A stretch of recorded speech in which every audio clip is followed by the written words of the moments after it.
La invitación llegó a mi apartamento un martes por la tarde. Un sobre de color crema, con elegantes letras doradas, iba dirigido a la pareja que vivía 3 puertas más allá de la mía. El cartero había vuelto a confundir nuestras entregas. Mientras llevaba el sobre a mis vecinos, no pude evitar fijarme en la dirección del remitente, el nombre de mi hermana, la casa de mis padres, la boda de destino en Bali a la que, al parecer, toda nuestra familia extendida había sido invitada. Todos, excepto yo. Me llamo Charlotte y tenía 31 años cuando descubrí que ser excluida de la boda de tu propia hermana podía manifestarse en la forma de correo extraviado de otra persona. Me quedé de pie en el pasillo de mi edificio de apartamentos en San Francisco, sosteniendo una invitación destinada a vecinos que apenas conocía, y sentí que algo frío se instalaba en mi pecho. No era sorpresa exactamente, sino más bien la confirmación de algo que había sospechado durante años, pero que nunca me había permitido creer del todo. Entregué el sobre a mis vecinos, conversé amablemente sobre lo hermosa que sería la boda, y regresé a mi propio apartamento con un extraño entumecimiento extendiéndose por mis extremidades. Mi teléfono estaba en la encimera de la cocina, donde lo había dejado esa mañana. No había llamadas perdidas, ni mensajes, ni explicación de por qué mi hermana había invitado a parientes lejanos y conocidos casuales, pero, al parecer, había decidido que su propia hermana no valía un sello. 2 días después, llamé a mi madre. «Oh, Charlotte», dijo ella cuando le pregunté por la boda, su voz con ese tono particular de paciencia forzada que siempre usaba conmigo. Esperaba que no tuviéramos que tener esta conversación. «¿Qué conversación es esa?», pregunté manteniendo mi voz cuidadosamente neutral. «Tu hermana y yo lo hablamos y decidimos que sería mejor para todos si no asistías. La gente se sentiría incómoda contigo allí. Sabes cómo eres en los eventos familiares, siempre diciendo lo incorrecto, haciendo que todo gire en torno a ti. Este es el día especial de Daniele, y ella merece celebrarlo sin preocuparse por manejar tu situación». Mi situación, esa era la palabra que mi madre usaba para describir todo de mí que no encajaba en el molde en el que había intentado forzarme desde la infancia. Mi carrera como documentalista, en lugar del camino de la abogacía corporativa que ella había planeado. Mi apartamento en San Francisco, en lugar de los suburbios aprobados, cerca de casa. Mi compromiso con Marcus, un hombre que mi familia había conocido exactamente una vez, y había descartado como no lo que ellos habían imaginado por razones que nunca articularon del todo, pero que yo entendí perfectamente bien. «Ya veo», dije, tragándome el dolor que amenazaba con quebrarme la voz. «Bueno, lo entiendo completamente. Espero que Daniele tenga una boda hermosa». Colgué antes de que mi madre pudiera responder, antes de que pudiera ofrecerme alguna vana tranquilidad o sacarme la promesa de que no causaría problemas contándole a nadie sobre mi exclusión. Me senté en mi sofá durante mucho tiempo mirando la pared, procesando la realidad de que mi familia había decidido oficialmente que yo era demasiado inconveniente para incluirme en sus celebraciones. Entonces miré el anillo en mi dedo, la sencilla esmeralda rodeada de pequeños diamantes con los que Marcus me había propuesto matrimonio 6 meses antes, y tomé una decisión. Si mi familia no me quería en su boda, yo no los agobiaría con una invitación a la mía. La verdad era que ser tratada como la hija inconveniente no era nada nuevo. Había pasado toda mi infancia viendo a mi hermana Daniele recibir la atención, la aprobación y el apoyo incondicional que siempre parecía agotarse antes de llegar a mí. Daniele era la guapa, la complaciente, la hija que decía sí a cada sugerencia de nuestros padres y moldeaba su vida en torno a sus expectativas. Yo era la difícil. La que hacía demasiadas preguntas, desafiaba demasiadas suposiciones y se negaba a fingir que estaba feliz cuando no lo estaba. Mi independencia siempre había sido tratada como un defecto de carácter, más que como una fortaleza. Cuando elegí estudiar cine en lugar de derecho, mi padre me acusó de desperdiciar mi potencial. Cuando me mudé a San Francisco para dedicarme al trabajo documental, mi madre les dijo a todos que estaba pasando por una fase. Cuando empecé a salir con Marcus, un brillante ingeniero de sonido que conocí mientras trabajaba en un proyecto sobre músicos urbanos, mi familia hizo exactamente un esfuerzo por conocerlo antes de decidir que no era adecuado, por razones que comunicaron con miradas y cejas levantadas. Más que con palabras. Mientras tanto, se esperaba que yo apareciera en cada hito familiar con una sonrisa y un generoso regalo. La graduación universitaria de Daniele, la fiesta de compromiso de Daniele, la despedida de soltera de Daniele. Asistí a todas ellas, contribuí económicamente a celebraciones que nunca reconocieron mi presencia más allá de un agradecimiento superficial, y vi a mi hermana aceptar el protagonismo que nuestros padres le habían otorgado desde su nacimiento. La hipocresía era impresionante cuando me permití verla con claridad. Estaba obligada a celebrar a los demás, pero era demasiado incómoda para ser celebrada yo misma. Se esperaba que diera, pero nunca fui digna de recibir. Era familia cuando necesitaban algo de mí, y una extraña cuando repartían invitaciones. Durante años había intentado ganarme un lugar en la mesa. Había moderado mis opiniones, suavizado mi personalidad, intentado convertirme en la hija que mis padres parecían desear.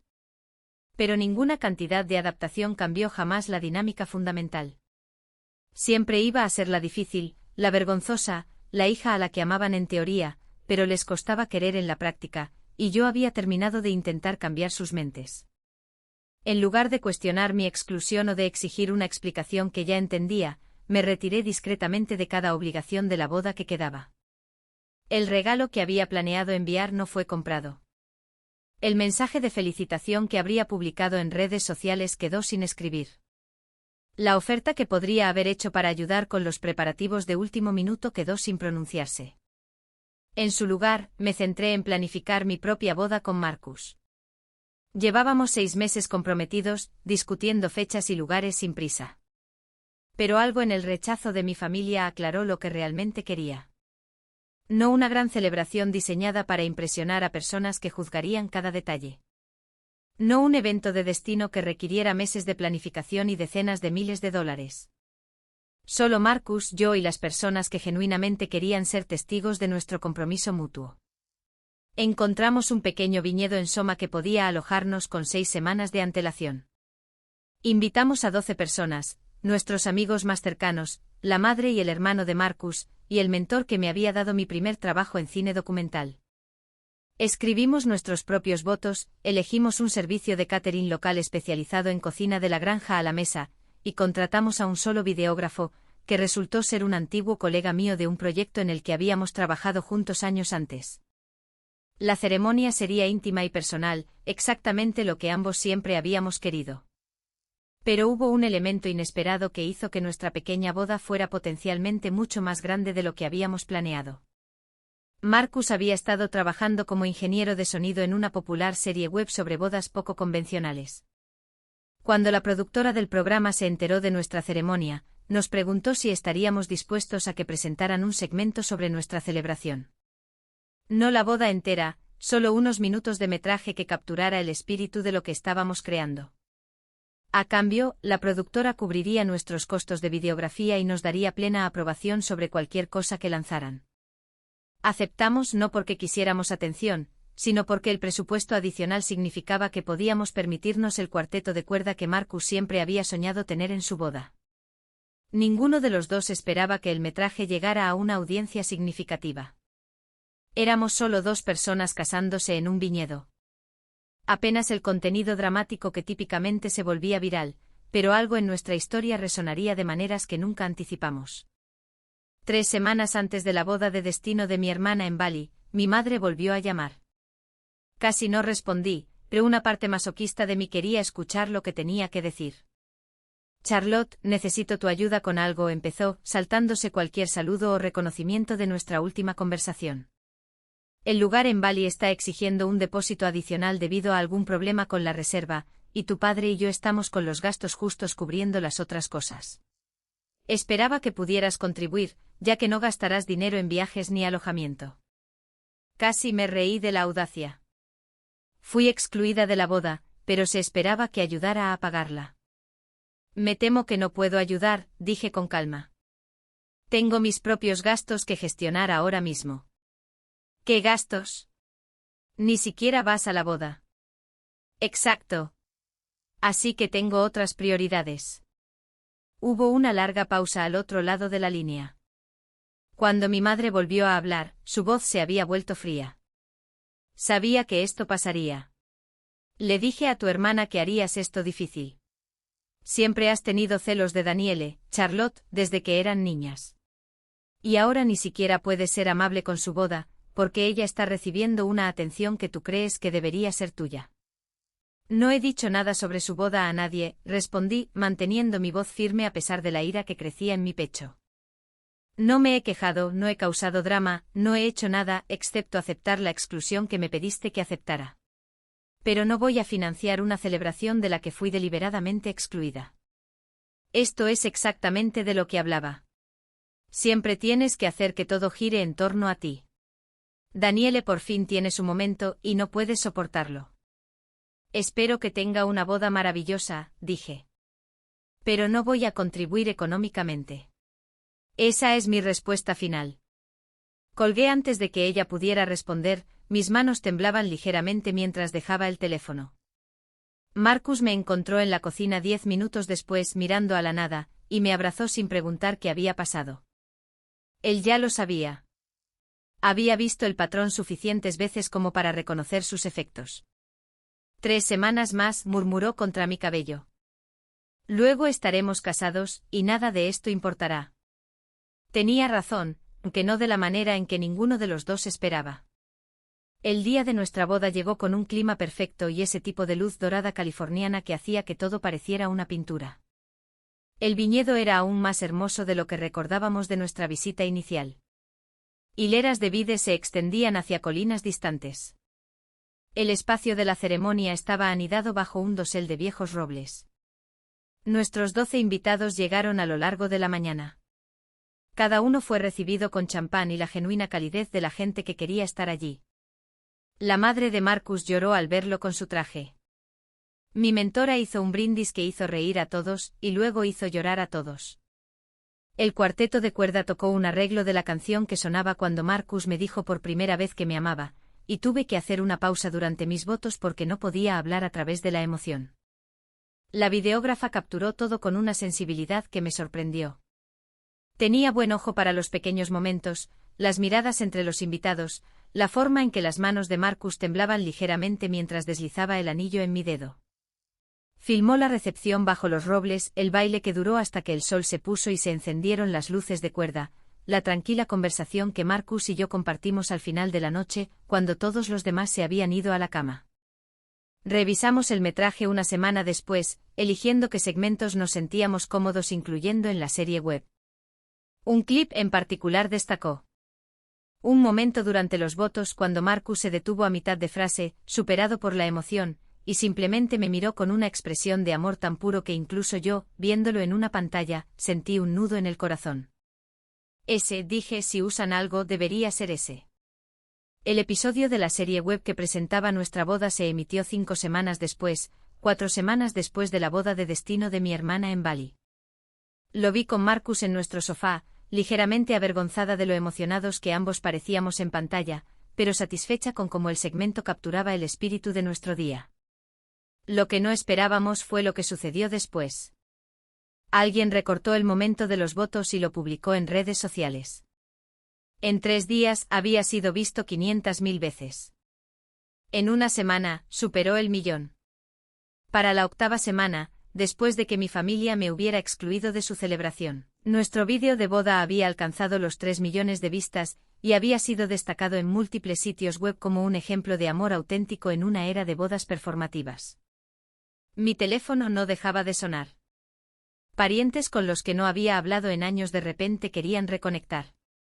Primos que habían asistido a la boda de mi hermana en Bali, sin preguntar nunca por qué yo estaba ausente, ahora enviaban mensajes pidiendo detalles sobre mi ceremonia. Tías y tíos que habían asentido cuando mi madre me llamaba difícil, ahora comentaban en el vídeo sobre lo hermosa que era nuestra historia de amor, como siempre supieron que encontraría la felicidad, y lo orgullosos que estaban de la mujer en la que me había convertido. La hipocresía habría sido divertida, si no fuera tan exasperante. Mi hermana me envió un mensaje de texto por primera vez en meses, un mensaje cuidadosamente redactado sobre cómo deseaba haber sabido que me casaba, cómo le habría encantado estar allí, y cómo esperaba que pudiéramos superar nuestras diferencias y volver a estar unidas. No mencionó haberme excluido de su boda. No se disculpó por nada.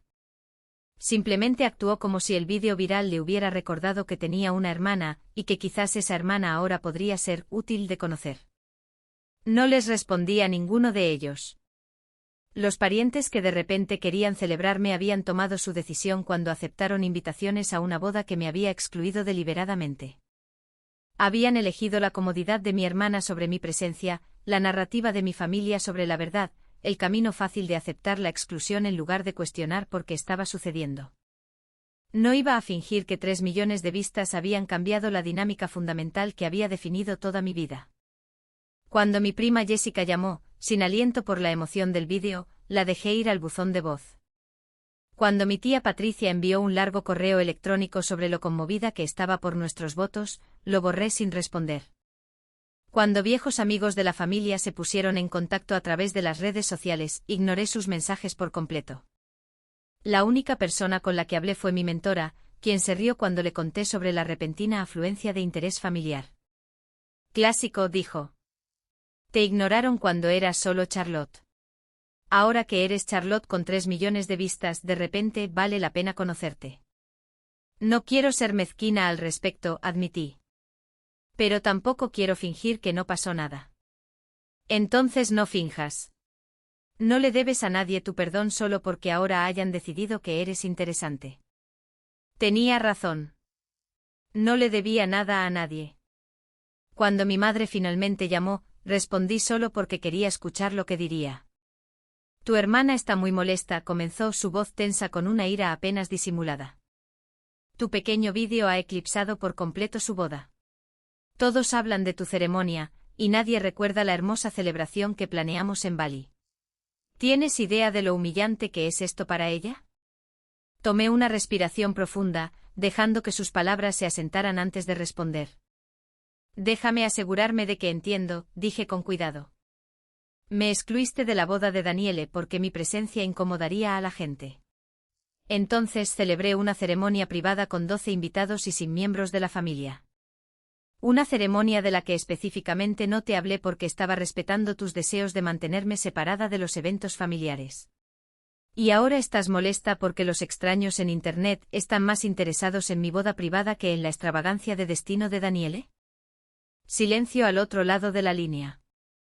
Solo estaba tratando de evitar incomodar a nadie, continué, incapaz de ocultar un rastro de seco divertimento en mi voz. ¿No es eso lo que querías? Eso no es, ya sabes, eso no es lo que quise decir. Entonces, ¿qué quisiste decir exactamente? Porque desde donde estoy yo parece que querías que desapareciera en silencio mientras Daniele recibía toda la atención. Y desaparecí en silencio. Solo que reaparecí de una manera que no anticipaste. Mi madre balbuceó por un momento buscando palabras. Podrías habernos advertido. Podrías habernos dicho que te ibas a casar. ¿Por qué? Dejaste claro que yo no era parte de las celebraciones familiares. ¿Por qué iba a agobiarte con información sobre mi vida cuando ya habías decidido que mi presencia era indeseable? Charlotte, eso no es justo. Tampoco lo fue enterarme de mi exclusión a través de una invitación mal entregada, destinada a mis vecinos, respondí. Pero no siempre obtenemos justicia, ¿verdad? Terminé la llamada antes de que ella pudiera responder, sintiendo una extraña mezcla de satisfacción y tristeza. La satisfacción provino de finalmente decir las cosas que había tragado durante años. La tristeza vino de saber que este era probablemente el final de cualquier relación que me quedara con mi familia. Pero quizás estaba bien. Quizás algunas relaciones no valían la pena salvarse. La atención viral se desvaneció eventualmente como lo hacen todos los fenómenos de Internet. El recuento de vistas se estabilizó alrededor de los 3.200.000, y la sección de comentarios se fue aquietando lentamente. Marcus y yo regresamos a nuestras vidas normales, trabajando en nuestros respectivos proyectos, construyendo nuestro matrimonio un día ordinario a la vez. Invertí mi energía en las personas que habían estado allí para mí cuando nadie estaba mirando. Nuestros 12 invitados de boda se convirtieron en el núcleo de nuestro círculo social, la gente con la que pasábamos las vacaciones, los amigos que celebraron nuestro primer aniversario y el segundo. La madre de Marcus se convirtió en la figura materna que nunca había tenido realmente, cálida y aceptante de maneras que mi propia madre nunca había logrado ser. También hice las paces con la distancia de mi familia biológica. Mi hermana y yo no hablamos después del incidente del vídeo viral. Mis padres enviaban mensajes ocasionales a los que a veces respondía y a veces no. Ya no me sentía obligada a mantener relaciones que nunca me habían incluido de verdad, ya no creía que tenía que ganarme el amor de personas que habían decidido que yo era demasiado difícil de aceptar. Lo más grande que surgió de los 3 millones de vistas no fue la atención en sí. Fue la claridad que vino después. Millones de extraños habían visto un clip de 60 segundos de mi boda y se habían sentido conmovidos por lo que vieron. Pero las personas que deberían haber estado allí, que deberían haber presenciado la ceremonia completa y haber celebrado con nosotros hasta la noche, habían elegido excluirme mucho antes de que cualquier cámara estuviera grabando. Esa exclusión me enseñó algo que debería haber aprendido años antes. El amor no es algo que ganas modificándote para encajar en las expectativas de otra persona. Es algo que dan libremente las personas que te ven con claridad y eligen aceptarte de todos modos. Mi familia nunca había hecho eso. Marcus, nuestros amigos, las 12 personas que estuvieron con nosotros bajo esos robles, lo habían hecho todos los días. Mirando hacia atrás ahora, me doy cuenta de que mi madre tenía razón en una cosa. Mi presencia habría incomodado a la gente en la boda de mi hermana. No por algo que hubiera dicho o hecho, sino porque mi existencia era un recordatorio de que nuestra familia no era tan perfecta como querían creer. Yo era la hija que hacía preguntas difíciles, que se negaba a fingir, que insistía en ser auténtica incluso cuando la autenticidad era inconveniente. Esa autenticidad fue exactamente a lo que respondieron 3 millones de personas en nuestro vídeo de boda. Vieron algo real en un mundo lleno de actuación y eso resonó. Preferiría tener ese tipo de verdad que una vida de mentiras cómodas. Y preferiría construir una familia con personas que me eligen, que pasar otro momento tratando de ganarme un lugar en una mesa que nunca estuvo destinada a incluirme.